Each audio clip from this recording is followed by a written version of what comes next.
Hello viewers, welcome back to my channel ओमेजो point. हम लगातार आईबीपीएस के जो वीडियो की सीरीज चल रही है उसमें लास्ट वीडियो में हमने बात करी थी जो रीजनल रूरल बैंक है आरआरबी 43 इंडिया में। तो उनमें जो पोस्ट होती है ऑफिस असिस्टेंट मल्टीपर्पज और officer scale first second and third, यानी 5 तरह की पोस्ट होती है। उसमें 3 तो आपका ऑफिस असिस्टेंट एक तो ये हो गया, और ऑफिसर स्केल में फर्स्ट और सेकंड में 2 टाइप के हैं, जनरल और स्पेशलिस्ट, और एक ऑफिसर थर्ड, यानी 5 तरह की पोस्ट इसमें आरआरबी के अंदर निकलती है हर साल जो आईबीपीएस कंडक्ट करवाता है। यानी क्षेत्रीय ग्रामीण बैंक है, रीजनल रूरल बैंक है, इसमें 5 तरह की पोस्ट है। इन 5 तरह की पोस्ट के लिए ये आईबीपीएस एग्जाम कंडक्ट करवाता है, यानी वैकेंसी ये फिल करके देता है बैंक्स को। ठीक है, अब उसमें हमने बात कर ली थी ये 5 तरह की पोस्ट के लिए जो आपकी एजुकेशनल क्वालिफिकेशन और एज लिमिट कितनी है। अब ये इस वीडियो में हम बात करेंगे कि एज रिलैक्सेशन क्या इन पोस्ट में जो अप्लाई कर रहे हैं उनको एज रिलैक्सेशन है। कोई कैंडिडेट जैसे मान लो किसी की 30 ईयर एज होगी और वो देखना चाह रहा है वैकेंसी किसी कैटेगरी में, तो यदि वो रिजर्व कैटेगरी में, तो उनको जैसे ओबीसी है उसको तो 3 साल की छूट दी हुई है, SC ST को 5, ESM एक्स सर्विसमैन को 5 साल, PWBD को 10 ईयर 10 साल।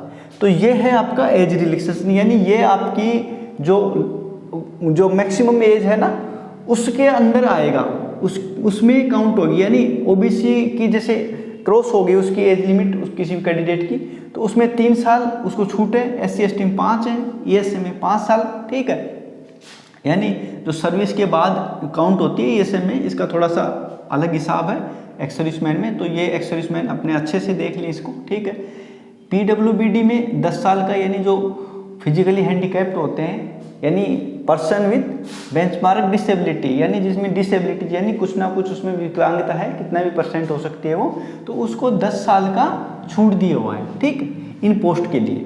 तो अब ये तो हो गए एज रिलैक्सेशन किन पोस्ट के लिए, ऑफिस असिस्टेंट और officer scale first second third के लिए। अब बात करते हैं इसकी एग्जाम्स के बारे में, यानी इनकी वैकेंसी होती है। इससे पहले तो हमने इनके एजुकेशनल क्वालिफिकेशन एज लिमिट हो गया, उसके बारे में बात कर ली थी। अब कि भाई इसमें एग्जाम्स किस किस टाइप के होते हैं, क्या क्या सिलेबस होता है, किस टाइप के कितने क्वेश्चन आते हैं। तो सबसे पहले तो बात करेंगे, सबसे छोटी पोस्ट इसमें ऑफिस असिस्टेंट की है, ऑफिस असिस्टेंट मल्टीपर्पज। उसके बाद आता है ऑफिसर स्केल फर्स्ट।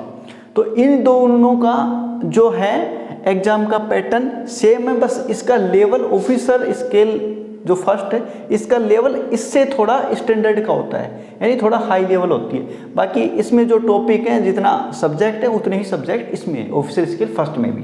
ठीक है, यानी ऑफिस असिस्टेंट मल्टीपर्पज का और ऑफिसर स्केल फर्स्ट का जो सब्जेक्ट हैं प्री और मेंस एग्जामिनेशन में सेम है, लेकिन उनका लेवल यानी स्टैंडर्ड थोड़ा सा हाई हो जाता है ऑफिसर स्केल में।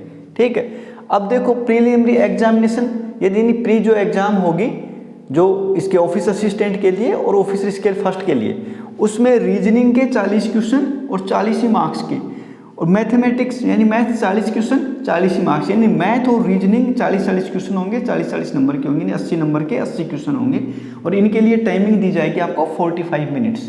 ये किसके लिए बात हो रही है, ये हो रही है ऑफिस असिस्टेंट और officer scale first, only officer scale first तक। ठीक है, ऑफिस असिस्टेंट साथ में ऑफिसर स्केल फर्स्ट के लिए ये प्रीलिम्स एग्जाम यानी प्रीलिमिनरी एग्जाम, प्री एग्जाम जिसको बोलते हैं, उसमें 80 क्वेश्चन 80 मार्क्स के और 45 मिनट के लिए टाइमिंग दी जाएगी आपको।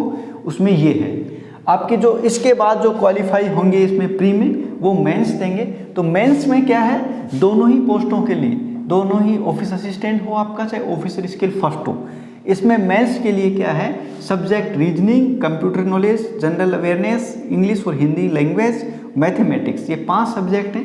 5 सब्जेक्ट, हर एक सब्जेक्ट में 40 क्वेश्चन होंगे, यानी हर सब्जेक्ट के लिए 40 40 क्वेश्चन, और इनके मार्क्स अलग अलग है। जैसे रीजनिंग के 40 क्वेश्चन के 50 मार्क्स, यानी 40 क्वेश्चन के 50 मार्क्स हैं। कंप्यूटर नॉलेज के 40 क्वेश्चन के 20 मार्क्स हैं। जनरल अवेयरनेस के 40 क्वेश्चन के 40 मार्क्स। इंग्लिश या हिंदी लैंग्वेज, देखो इसमें से आपको एक लैंग्वेज चुननी पड़ेगी, चूज करनी पड़ेगी। हिंदी ले सकते हो या इंग्लिश ले सकते हो। ये सिर्फ और सिर्फ आरआरबी की वैकेंसियों में ही ऑप्शन होता है आपको हिंदी चूज करने का। बाकी जो नेशनलाइज बैंक है उनमें तो आपके जो नेशनलाइज बैंक 11 हैं उनमें बैंक पीओ हो चाहे कोई भी हो, बैंक क्लरिकल हो, उनमें सिर्फ इंग्लिश लैंग्वेज ही होती है यहाँ पे हिंदी लैंग्वेज कोई मेंशन नहीं होती वहाँ पे। लेकिन आरआरबी है रीजनल रूरल बैंक, उनमें हिंदी ऑप्शन में यदि इंग्लिश आपको नहीं आती तो हिंदी सब्जेक्ट आप इसमें एज ए सब्जेक्ट के रूप में चूज कर सकते हो। ये आप फॉर्म भरोगे उसी टाइम पे आपको क्लिक करना पड़ेगा कि भाई मैं इंग्लिश की जगह हिंदी ले रहा हूँ यहाँ पे, ठीक है। इसके भी 40 क्वेश्चन होंगे, 40 क्वेश्चन की जगह 40 क्वेश्चन के लिए 40 ही मार्क्स होंगे, 40 के लिए 40 मार्क्स। Mathematics 40 question 50 marks. ये टोटल मिला के 200 क्वेश्चन 200 मार्क्स के 2 आवर्स के लिए, यानी 2 घंटे में ये 200 क्वेश्चन जिनके 200 मार्क्स हैं ये 2 घंटे में आपको कंप्लीट करने पड़ेंगे। ये हुआ आपका मेंस एग्जामिनेशन का सिलेबस। किसके लिए? ऑफिस असिस्टेंट पोस्ट और ऑफिसर स्केल फर्स्ट के लिए। ओनली ऑफिसर स्केल फर्स्ट और ऑफिस असिस्टेंट के लिए ही है। ऑफिसर स्केल सेकंड के जो दोनों लेवल हैं वो और ऑफिसर स्केल थर्ड उसके लिए अलग से मैं वीडियो बनाऊंगा। उसमें क्या उनकी एग्जाम्स है, कैसे कैसे होगी, क्या क्या सिलेबस होगा उसमें देखना आप। बाकी ये है ऑफिस असिस्टेंट और ऑफिसर स्केल फर्स्ट के लिए सिर्फ। अब देखो ये एग्जाम हो जाएगी, ऑफिस असिस्टेंट की हुई है एग्जाम, इसके बाद ये मेंस में बैठेगा ऑफिस असिस्टेंट का कैंडिडेट। मेंस में फाइनल मेरिट बनेगी मेंस के मार्क्स के अकॉर्डिंग, ठीक है। यानी प्री सिर्फ क्वालिफाइंग है ऑफिस असिस्टेंट के लिए, और जो ऑफिसर स्केल फर्स्ट है उसके लिए भी ये प्री एग्जाम सिर्फ और सिर्फ क्वालिफाइंग है, ठीक है। इसके बाद मेरिट जाएगी, मेरिट में जिनका सिलेक्शन होगा वो मेंस एग्जामिनेशन देंगे। तो मेंस एग्जाम के बाद जो ऑफिस असिस्टेंट के लिए जो लिस्ट निकलेगी वो फाइनल सिलेक्शन की लिस्ट निकलेगी, ठीक है। यानी इसके बाद कोई एग्जाम नहीं होगी, न ही कोई इंटरव्यू होगा। किसके लिए? ऑफिस असिस्टेंट के लिए।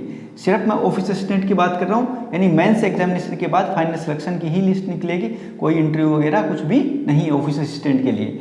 और ऑफिसर स्केल के लिए मेंस एग्जामिनेशन देगा, यानी प्री में क्वालिफाई होंगे जो मेंस देंगे। मेंस के बाद आपका क्या होगा? इंटरव्यू होगा, कितने का? 100 मार्क्स का।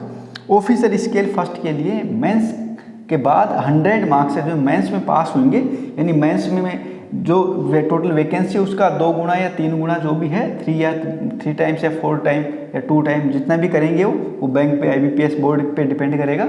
तो 3 टाइम्स ही होता है मोस्टली, 3 टाइम्स उसमें बुलाएंगे कैंडिडेट को। जितने जैसे 1000 पोस्ट है तो उसमें 3000 बंदों को 3000 कैंडिडेट्स को इंटरव्यू के लिए बुलाएंगे, और ये इंटरव्यू होगा 100 मार्क्स का। और इसका वेटेज क्या होगा? 80% वेटेज तो दिया जाएगा इस मेंस एग्जामिनेशन को, यानी ऑफिसर स्केल फर्स्ट के अंदर जो इंटरव्यू होगा उस इंटरव्यू के बाद जो फाइनल मेरिट निकलेगी वो फाइनल मेरिट कैसे बनेगी? 80% वेटेज दिया जाएगा एग्जामिनेशन के मार्क्स को और 20% वेटेज दिया जाएगा इंटरव्यू के मार्क्स को। तो ये हुआ आपका ऑफिसर स्केल के लिए पूरी प्रोसीजर, यानी आपकी प्री एग्जाम, मेंस एग्जामिनेशन और इंटरव्यू, ठीक है। ये मेंस एग्जामिनेशन 200 की होगी, ठीक है, 200 मार्क्स की, और 100 का इंटरव्यू, यानी 300 के पे इसका सिलेक्शन इस हिसाब से किया जाएगा कि 20% वेटेज दिया जाएगा इंटरव्यू को, 80% एग्जामिनेशन को। इसके अलावा ये ऑफिस असिस्टेंट है। ऑफिस असिस्टेंट में मेंस के जो मार्क्स होंगे उसी के अकॉर्डिंग ऑफिस असिस्टेंट के लिए जो मेंस एग्जामिनेशन है उसमें जो मार्क्स आएंगे उसी के बेस पे उसका फाइनल सिलेक्शन होगा। कोई भी कैंडिडेट हो, चाहे वो किसी भी कैटेगरी का हो, कैटेगरी वाइज कट ऑफ जाएगी, उसमें उसका सिलेक्शन होगा और इस हिसाब से मेरिट लिस्ट बनेगी, ठीक है। इसमें ऑफिस असिस्टेंट में कोई भी इंटरव्यू वगैरह नहीं होता है, सिर्फ एग्जामिनेशन देनी होगी, प्री दोगे उसके बाद मेंस दोगे। मेंस में यदि लिस्ट में आपका नंबर आ जाता है फाइनल सिलेक्शन आपका हो जाएगा।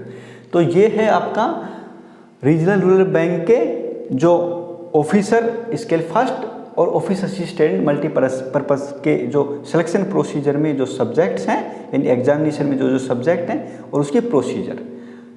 अब इस वीडियो को आप ज़्यादा से ज़्यादा शेयर करें, लाइक करें और चैनल को सब्सक्राइब करें और अपने फ्रेंड सर्किल में भी इसको ज़्यादा से ज़्यादा लोगों को बताएं, ठीक है। और इस चैनल पे गवर्नमेंट जॉब से रिलेटेड, यानी इंडियन गवर्नमेंट में जो चाहे UPSC के अंडर में हो, चाहे आपके SSC के अंडर में हो, चाहे IBPS के, यानी किसी भी ऑर्गेनाइजेशन के अंडर में जो हर साल आने वाली वैकेंसी है उनके बारे में हम लगातार वीडियो बनाएंगे और उसमें डिटेल इन्फॉर्मेशन जो भी बिल्कुल करेक्ट वे में होगी, ठीक है। यानी डिटेल इन्फॉर्मेशन और करेक्ट वे में, यानी सही जानकारी बिल्कुल आपको मिलेगी। आप लगातार ये चैनल देखते रहें। Thank you.